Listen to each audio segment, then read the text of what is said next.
ঝড়ের পরে আমরা চলে আসলাম আম কুড়াতে। দেখতে পাচ্ছেন কি সুন্দর সুন্দর পাকা আমগুলো আম গাছের নিচে পড়ে আছে। দেখতে পাচ্ছেন মাশাআল্লাহ খুবই চমৎকার। আর আমগুলো সাইজগুলো দেখতে পাচ্ছেন, এক কথায় অসাধারণ, এক কথায় দারুণ চমৎকার আমগুলো সাইজ আপনারা দেখতে পাচ্ছেন। কি সুন্দর সাইজ আমের, খুবই চমৎকার দেখতে পাচ্ছেন। আপনার মনে হচ্ছে 3টাই কেজি হবে এরকম।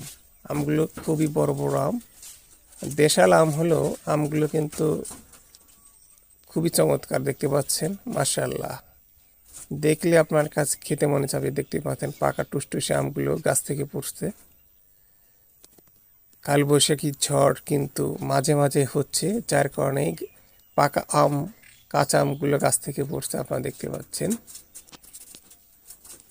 ব্যাগ আনতে পারি নাই, মনে করছিলাম যে আম মনে হয় অনেকে খুঁটি নিয়ে, কিন্তু পরে আসে দেখি যে আসলে আমকে খুঁটি নাই, আম পুড়েই রয়েছে। যদি আসলে আমি না আসতাম, অন্য কেউ আমগুলো খুঁটি নিয়ে যেত। যাই হোক, কেউ নেই নাই, এই কারণে আমগুলো রয়েছে। আর সে তো যেহেতু কেউ আম মানে ব্যাগগুলো আনি নাই, সে তো ধুয়ে দিছি, এগুলো রাখতেছি। মাশাআল্লাহ চমৎকার আমগুলো, দেখলে আপনার মন ভরে যাবে। দেখতে পাচ্ছেন। ভালো থাকবেন, সুস্থ থাকবেন, আল্লাহ হাফেজ।